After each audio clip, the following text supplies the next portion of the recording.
근데 비트코인 포함한 이런 가상자산 이제 업계에 계시는 분들도 좀 몇 가지 유형이 좀 다양하신 것 같아요. 어떤 분들은 정말 뭐 비트코인에 꽂혀서 비트코인만 또 이렇게 가장 신뢰하시는 분이 있고, 또 어떤 분들은 비트코인을 대체할 수 있는, 또 이더리움을 대체할 수 있는 새로운 프로젝트에 굉장히 이제 또 가능성을 주목하시는 분도 있고. 그런데 이사님은 어느 쪽이세요? 비트코인만 믿으십니까? 아니면 다른 알트코인도 유망하다고 보세요? 저는 비트코인만 믿는 편이에요. 비트코인이 가장 성공할 가능성이 크기 때문이거든요. 제가 감히 뭐라고 다른 것들은 다 쓸데없다 이렇게 말할 수는 없을 것 같고, 다만 이제 제가 아는 선에서 제가 공부해본 바에 따르면, 제가 또 뭐 이 업계에 있다 보니까 수년간 경험해본 바에 따르면 노이즈가 너무 많습니다. 그러니까 테라 루나가 대표적인데, 그렇게 뭐 시가총액 9위까지 올랐고 벤처 캐피탈들의 투자도 대거 받았고, 이제 이런 것도 다 그 구조 자체가 스캠이었다라는 게 다 드러났잖아요, 지금은. 본인은 실패한 실험이었다고 말을 하던데 스캠으로 얘기할 수 있는 건가요? 저는 스캠이라고 생각합니다. 실험이라고 하기에는 그 실험을 끝낼 수 있는 타이밍에 끝내지 않았기 때문에 실험이 아니라고 생각을 해요. 그러니까 이게 이제 위선인데, 이제 위선의 문제가 계속해서 발생을 할 수밖에 없습니다. 나 정도는 괜찮지 않을까라고 하는 게 바로 위선이거든요.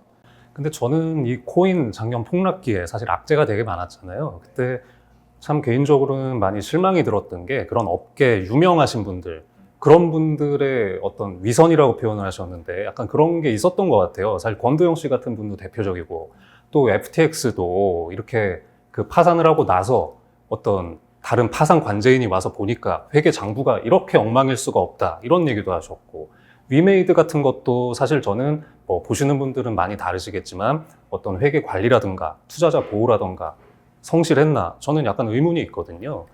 그럼 이런 것들을 봤을 때 이런 것들이 정말 그 가상자산에 대한 업계의 이미지에 스스로 먹칠하고 있다는 생각도 들고, 또 일반인들은 거 봐라, 거기 이렇게 되는 거잖아요. 근데 이런 것들 보면은 좀 업계 종사자로서는 좀 어떤 생각 드세요? 그런 사람. 빨리 규제가 도입돼야 될 것 같다라는 생각이 들죠.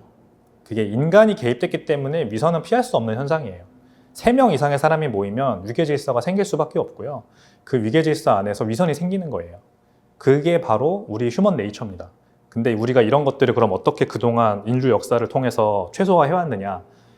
규제와 법규를 통해서 최소화해온 거죠. 특히 돈거래, 금융거래 같은 경우에는 아주 굉장히 순결하고도 고귀한 그런 기준들을 정해놓고 요거는 지켜야 한다라는 걸 다 해놓은 건데, 암호화폐라는 이유로 거기서 빠져나갈 수는 없어요. 이게 사람이 개입돼 있으면은 암호화폐건 뭐건 다 똑같은 접시라고 봐야 됩니다. 뭐 요즘 접시가 다른데 똑같은 규제를 들이댈 수 있냐라는 이제 표현을 많이 하시는데, 접시는 상관없습니다. 그냥 그 안에 담긴 내용물이 금융이기 때문에 똑같아요. 근데 제가 비트코인을 그래서 좋아하는 이유가 바로 그겁니다. 비트코인은 사람이 개입하지 않거든요. 이게 인류 역사상 처음으로 인간의 어떤 중간의 개입이 없이도 알아서 굴러가는 그런 재화가 탄생을 한 거예요. 인터넷도 그렇잖아요. 인터넷도 우리가 누가 어디서 이렇게 관제하는 기관이 있는 게 아니죠. TCP/IP라는 프로토콜을 표준 규약을 정해 놓으니까 이 표준 규약을 따라서 기업들이 알아서 서비스를 만들어서 운영을 하는 거죠. 비트코인도 똑같습니다. 그 프로토콜 위에서 저같이 기업을 운영하는 사람이나 아니면 개인들이 알아서 참여해서 약간 공공재처럼 사용하는 그런 그 운동장이라고 생각하시면 되거든요. 그래서 위선의 문제에서 자유로워요. 그래서 믿을 수 있죠. 2100만 개의 하드캡이 있다. 이게 변할 거냐? 그러지 않을 거라는 완고한 믿음이 생길 수밖에 없는 거예요. 그래서 비트코인은 네트워크고, 그 네트워크를 잘 사용하는 사람들이 늘어나고 있는 거고, 그래서 비트코인 가격도 앞으로 전망이 좋은 거고. 근데 이제 대부분의 코인들은 그런 위선의 문제에서 자유롭지 못합니다. 창업자 및 창업 운영팀이 있고, 이 사람들이 처음에는 굉장히 순결하고 고결한 의의로 그 사업을 시작을 하나, 사업을 하면 할수록 코인 가격에 휘둘리게 되죠. 코인 가격을 산 사람들이 올려라 이러면 뭐 사업의 가치, 어떤 서비스의 어떤 효용성 이런 거랑 상관없이 코인 가격을 띄우는 데만 집중하게 되고, 그러다 보니까 점점 이제 약간 스캠의 형태로 바뀌어가는 그런 형태가 되는 것 같아요. 처음에 의도는 그렇지 않았을지라도 사업을 하다 보면 홀더들이 가만히 있지 않죠.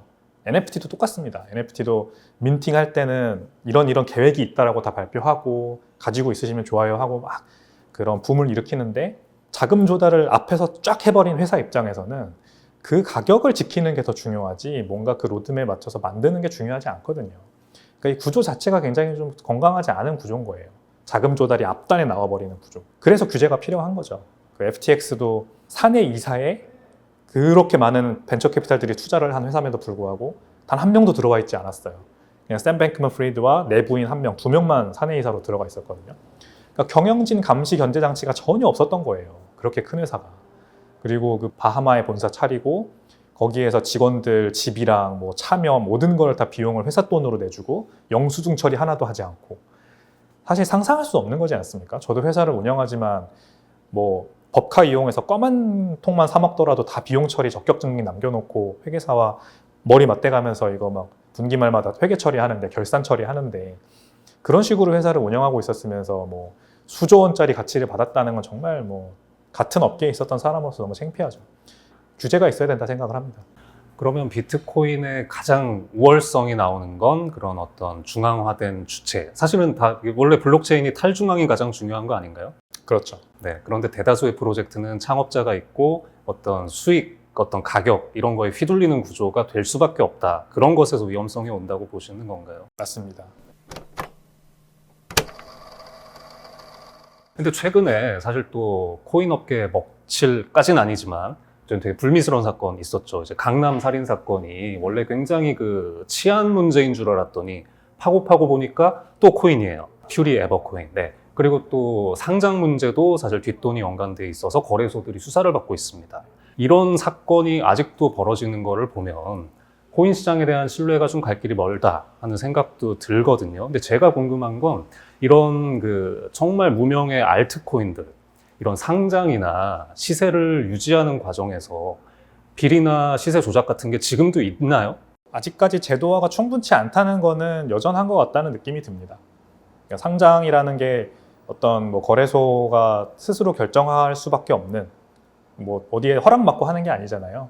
그 뭐 금융이나 금감원이 이렇게 모니터를 하지만 그것도 이제 상시적으로 하는 것이지 계속해서 뭐 24시간 불철주야 모니터링 할 수는 없는 거기 때문에 계속해서 그런 문제가 발생할 수 있다. 앞으로도 그래서 뭐 지금 코인 업계가 이 사건을 또 말미암아서 굉장히 신뢰 타격을 또 입었거든요. 그러니까 뭐 믿을 수 있는 게 없다. 그리고 뭐 거래소도 못 믿고 코인도 못 믿고 코인 투자 자체를 그냥 멀리 해야겠다. 이런 이제 목소리들이 많이 들리는데 뭔가 이거는 좀 구조적으로 더 확실한 규제라던가 가이드라인 같은 게 나와줘야만 이런 문제들이 근절될 것 같아요. 그러니까 기본적으로 주식시장에도 IPO를 어떤 회사가 할 때 굉장히 적격 요건이라는 거를 많이 갖춰놔야 되잖아요. 굉장히 자세하게 어떤 그 재무제표 같은 것들을 다 보고를 정기적으로 해야 하는, 그리고 공개해야 하는 그런 건데 이 코인 프로젝트들은 그냥 백서 하나 이렇게 공개하고 끝이잖아요, 현재는. 이런 우리는 비즈니스 모델을 가지고 있고 앞으로 우리는 이런 식으로 발전해 나갈 거다라는 거를 초두에 상장할 때 백서 하나 딱 공개하고 끝이란 말이에요. 뭐 거래소에서 그 코인들의 공시를 내주는 것도 아니고 그 코인들이 알아서 공시를 하는 것도 아니죠. 이런 상황에서는 정보의 비대칭성 때문에라도 그런 뒷거래라던가 아니면 뭐 뭔가 드러나지 않는 어떤 그런 불법 행위들이 계속해서 발생할 수밖에 없는 것 같아요. 그래서 정보의 투명성을 더 훨씬 지금보다 끌어올리지 않으면 계속해서 발생할 수 있는 문제다. 이렇게 생각을 합니다. 그러면 비트코인 말고 알트코인에 정말 나는 투자를 해보고 싶다. 그러면은 좀 말리는 편이세요? 네, 말리는 편입니다. 그러면 이더리움이나 이런 어느 정도 규모가 그래도 된 메이저 알트코인이라고 이제 하는 것들, 그런 것들은 어떻게 보세요? 그래도 비트코인인가요? 이더리움 투자하시는 분들은 또 제가 이렇게 말하면 굉장히 반대를 하실 텐데 뭐 각자 의견이 다른 거니까 그냥 오픈 마인드로 들어주셨으면 좋겠어요. 저는 이더리움도 똑같은 문제가 있다고 생각을 합니다. 물론 굉장히 많이 해결을 하긴 했어요. 스스로의 어떤 노력을 통해서. 하지만 그 문제에서 벗어날 수 없는 여러 가지 정황들이 있거든요. 정말로 탈중앙화되어 있느냐? 아닌 것 같아요. 아직도 이 비탈릭 부테린이라고 하는 그 창업자의 어떤 말이나 아니면은 이 사람의 행동에 따라서 가격이 급등락을 하는 그런 취약한 구조를 가지고 있고 비탈릭 부테린만 있는 게 아닙니다. 이더리움 공동 창업자들이 많은데 이들이 다 굉장히 큰 물량의 이더리움을 가지고 있고 이들이 이더리움 네트워크의 어떤 발전의 의사결정을 참여를 한단 말이죠. 그러니까 이게 커뮤니티가 어떤 컨센서스를 이뤄내서 발전하는 방향이 이미 아니에요. 마치 대주주들이 모여서 기업의 방향을 결정하는 그런 형태란 말이에요. 근데 이거는 그러면 기업이잖아요. 이게 뭐 잘못됐다고 말씀드리는 게 아니라 이게 기업인데, 그럼 제가 방금 말씀드린 것처럼 기업이면 정보 공개를 투명하게 해야 됩니다. 물론 비상장사는 정보 공개하지 않죠. 예를 들어 뭐 프랑스에 있는 모 명품 회사라던가 이런 회사들은 뭐 그 회사가 매출이 얼마인지도 우린 모릅니다만 대신에 엄청나게 좋은 프로덕트로 명품, 백으로 그 가치를 증명을 하잖아요. 이더리움도 그러면 그래야 돼요. 정보 공개 안 할 거면 굉장히 이 이더리움 네트워크의 효용성, 뭐 전 세계에서 이게 어떤 인터넷에 버금가는 네트워크로 사용될 수 있다는 걸 스스로 증명을 해야 되거든요. 근데 아직까지는 그러지 못했죠. 뭐 디파이나 NFT가 있지 않냐? 지금 NFT 거래량 90% 가까이 내려와 있거든요. 그러니까 이거야말로 정말 펌프 앤 덤프에 사용되는 어떤 수단이지, 아직까지 뭐 글쎄요, 저는 JPG 파일을 제가 갖고 싶다는 생각을 한 번도 해본 적이 없거든요. NFT를 통해서. 이런 것들이 해결이 돼야 됩니다. 근데 그렇지 않을 거면 빨리 정보 공개를 투명하게 해서 도대체 이더리움 공동창업자들 개개인은 다 누구며, 그 사람들은 이더리움을 얼마나 가지고 있으며, 그동안 얼마나 시장에 내던져서 팔아왔으며, 이런 것들 다 공개해야 되고, 그런 게 공개되지 않으면 비트코인에 절대 견줄 수가 없죠. 비트코인은 다 투명하게 공개되거든요. 홀더들 그게 이거는 스스로 공시하지 않지만 온체인 데이터를 들여다보면 다 나오는 거기 때문에 그 탈중앙성, 주인이 없다는 탈중앙성이 비트코인만큼 강하게 발현된, 실현된 그런 블록체인은 없다. 그래서 비트코인의 가치가 저는 앞으로도 더 높아질 것 같다. 그래서 저는 비트코인 투자를 좀 위주로 추천을 드리는 편이에요. 네, 그러면 알트코인은 우리가 오늘은 좀 논외로 하고 비트코인 다시 좀 관심을 갖게 되신 분들께 좀 팁을 몇 가지 줄 수 있을까요? 예를 들어서 한 자산의 몇 % 정도, 아니면 적립식이든 거치식이든 또 다양한 방법이 있을 수 있고, 비트코인 투자를 이렇게 접근하면 좀 괜찮을 것이다. 비트코인 가격이 앞으로도 엄청나게 많이 올라갈 거라고 생각하시나요? 기자님은? 저는 모르겠습니다. 그래서 여쭤보는 거죠. 사실 이 질문을 드리면 대부분의 분들이 다 비슷하게 대답을 하세요. 그리고 좀 더 많은 분들은 비트코인은 너무 많이 올랐잖아요. 그래서 제가 알트코인을 투자하는 거예요. 이렇게 대답하거든요. 그러니까 비트코인은 늦었다. 가격이 이미 너무 많이 오르지 않았냐. 주식도 이미 애플이랑 마이크로소프트 너무 많이 올라가지고 비슷한 느낌의 어떤 중소형주를 찾듯이 코인도 그렇게 투자한다라고 하시는 분들이 많은데, 저는 그 말에 동의하지 않는 편입니다. 애플도 지금 애플 주식을 봐서 그렇지 2000년에 애플 주식을 만약에 투자했으면요, 지금 2022년까지 수익률이 13,000%예요. 그러니까 2000년 초에 애플 주식에 1억 원을 투자하셨으면 지금 2022년 기준으로 130억 원이 돼 있는 거거든요. 이거를 우리가 모르는 거예요, 아무도. 사실 이렇게 생각하지 않는 거예요, 투자에 대해서. 아마존 주식도 2000년대 초에 투자했으면 3,800%가 올랐을 거예요. 제가 어렴풋이 기억이 나는데. 그러니까 텐베거라는 개념이 주식시장에 있잖아요. 심루타 종목. 심루타 종목을 찾아서 잘 투자하는 게 투자에 성공할 수 있는 굉장히 지름길인데, 아무도 그렇게 하려고 하지 않아요. 그냥 단타, 뭔가 앞으로 좀 단기적으로 많이 오를 수 있는 거, 이런 거 많이 찾으려고 노력하시는 거죠. 근데 그렇게 투자를 저는 하면 안 된다고 생각하고요. 그래서 비트코인을 우리가 지금 4천만 원이라고 치고, 4천만 원이면은 2000년대 초에 10불이었는데 지금 4천만 원이면은 너무 많이 오른 거 아니냐, 앞으로 더 오를 수 있을까라고 생각하시는데, 그거는 틀린 접근 방법입니다. 이게 개당 4천만 원이라는 수치가 앞으로 전혀 무의미해지는 세상이 올 수 있어요. 비트코인은 1억 분의 1개로 쪼개지거든요. 1억 분의 1 비트코인을 세는 단위가 사토시예요. 이 사토시가 현재 한 몇 원 정도 가격이 되는 거죠. 근데 이게 1사토시가 한 1,000원 정도가 되는 그런 날이 올 수도 있다는 거예요, 제 말은. 비트코인은 그렇게 보셔야 돼요. 그리고 아직까지도 네트워크로서의 어덥션이 우리나라에서도 몇 개 이렇게 자영업자분들이 사용을 하고 계시지만, 받고 계시지만, 거의 아무도 결제 수단으로 쓰지 않고 있지 않잖아요. 미국도 마찬가지고. 근데 이게 앞으로 늘어난다면 그럼 어떻게 될까를 생각을 해야죠. 마치 전기차가 아직까지는 침투율이 10%밖에 안 되는데, 앞으로 전기차가 한 모든 자동차의 70, 80%가 될 거다. 그러면은 테슬라나 뭐 전기차 회사들의 가치가 어떻게 될 거냐라는 거로 밸류에이션 지금 하듯이 비트코인도 그런 식으로 밸류에이션을 해야 돼요. 이게 전통의 PER, PBR 계산 그런 기업 가치를 계산하는 방법을 여기에다가 들이대면 안 됩니다. 테슬라에도 그게 들이대면 안 되고 엔비디아에도 그거 들이대면 안 되잖아요. 이 비트코인도 그렇게 보셔야 돼요. 그래서 비트코인 가격이 4천만 원이 비싸다, 다 올랐다라는 말은 맞지 않고 지금보다 훨씬 더 가격이 오를 업사이드 포텐셜도 있다. 그래서 저는 좀 자신 있게 좀 추천을 드리는 편이고 비트코인에 그래서 얼마나 투자하면 되냐? 아는 만큼 투자한다가 좋아요. 저는 비트코인을 잘 알아요. 스스로 자부할 정도로. 업계에 또 이쪽에서 사업을 하고 있기도 하고 그래서 저는 전 재산의 한 60, 70% 이상을 비트코인에 투자를 하고 있고 뭐 제가 좋아하는 주식들도 있기 때문에 그런 쪽에도 좀 투자를 하고 있긴 한데 다른 사람들이 제 말을 듣고 나도 그러면 전 재산 비트코인에 몰빵할래. 그건 저는 반대예요. 모르면 그렇게 투자하면 안 돼요. 만약에 제가 비트코인을 조금 아는 것 같아. 그래서 관심만 가지고 있는 정도다. 그러면은 단돈 10만 원이라도 좋으니까 한번 투자해 보시는 게 좋은 거죠. 비트코인은 업비트 거래소에 가면 5천 원부터 살 수 있거든요. 5천 원만 사보세요, 한번. 사면은 그래도 또 들여다보게 되잖아요. 소액이라도. 그러면은 조금 더 이제 공부하면 알게 되고 그만큼 확신이 가지게 되고 그만큼 또 가지고 있는 액수를 늘려보고 이렇게 가야지 누구 말 듣고 투자하고 이런 거는 절대 금물이라고 생각합니다.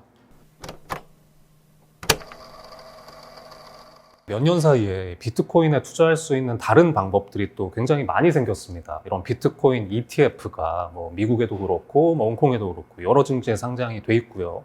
또 이제 비트코인은 아니지만 거의 비트코인 가격과 사실상 비슷하게 움직이는 개별 종목 주식들도 많이 이제 상장이 돼 있잖아요. 이런 것들에 대한 투자는 어떻게 보세요? 좋은 것 같아요. 이번에 그 1분기에 그 뱅크 오브 아메리카 그리고 피델리티가 이제 마이크로 스트래티지라고 하는 주식을 대거 매수를 했어요. 8,300만 불 규모로. 그러니까 마이크로 스트래티지는 한 15,000 BTC 가량을 가지고 있는 회사입니다. 회사가 본업은 제쳐놓고 모든 걸 비트코인 매수에 몰빵한 회사죠. 그렇죠. 유명하죠. 마이클 세일러라는 이제 현재는 CEO는 아니지만 창업자가 유명하죠. 맞습니다. 이제 소프트웨어 솔루션을 만드는 회사인데 이 회사는 매출 영업이익의 대부분은 비트코인을 매수하는 데 씁니다.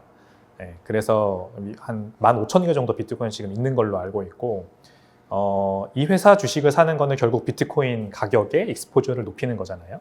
그래서 이 뱅크 오브 아메리카와 피델리티가 마이크로 스트래티지 주식을 대거 매수했다가 이제 말씀하신 그런 비트코인에 투자하는 어떤 여러 가지 방법 중에 하나고 또 뭐 그 상장사 중에 이제 여러 가지 채굴 회사들이 있어요. 이 채굴 회사들도 비트코인을 채굴해서 비트코인이 결국 이 영업 이익이 그냥 돼버리는 거기 때문에 비트코인 개수가 많죠.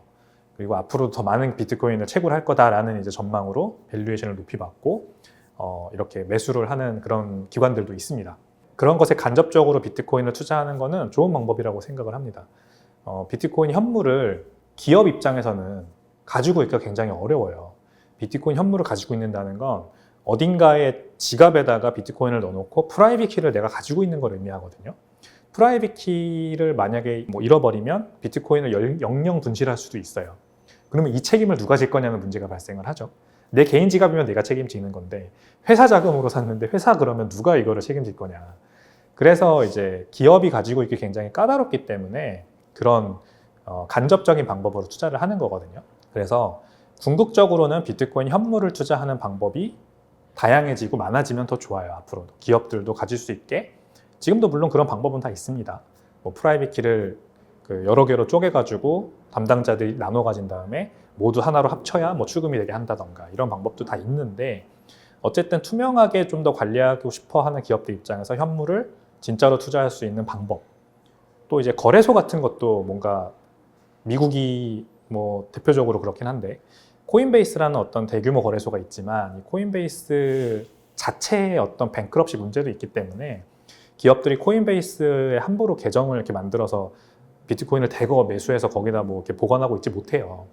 그러니까 뭔가 은행, 좀 시중 은행이나 아니면 더 큰 기관에서 이렇게 비트코인 매매나 아니면 비트코인 관련 뭐 예금 상품을 낸다던가 이런 것들이 더 활성화되면은 비트코인이 더 이제 많은 기관 고객들한테 매수될 수 있는 그런 루트일 것 같아요. 현재 근데 그 말씀하신 비트코인 ETF 뭐 옵션 이런 것들은 다 선물 기반이거든요. 비트코인 현물이 아니라 그 시카고 상품 거래소에 상장되어 있는 비트코인 선물을 기반으로 만들어진 파생 상품들입니다. 근데 CME 거래소 자체가 거래량이 굉장히 낮아요. 그리고 매수, 뭐 최소 매수 금액도 막 1억 원 이 정도로 굉장히 높게 책정되어 있어서 일부 기관들만 그걸 이용해서 할 수가 있습니다. 그러다 보니까 비트코인 현물을 직접 사는 것 같은 그런 어떤 자유로움이 없기 때문에 접근성이 낮죠, 아무래도.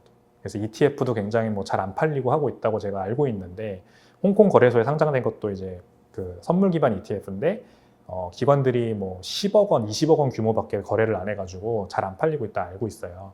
이런 것들이 현물 ETF가 좀 나온다거나 아니면 현물을 직접 기관이나 법인들이 투자할 수 있는 방법들이 생기면서 좀 해결돼야 비트코인 가격이 어떤 기관의 유입으로 인해서 좀 본격적으로 오를 수 있는 그런 상황이 될 것 같습니다.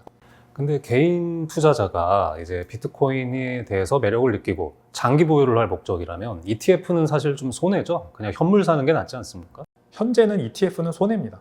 ETF는 선물 기반이고 현재, 그리고 ETF는 계속해서 그 롤오버가 돼요. 주기적으로 롤오버가 될 때마다 그 수수료가 발생을 하거든요. 롤오버라는 게 어떤 건지 좀 설명해 주세요.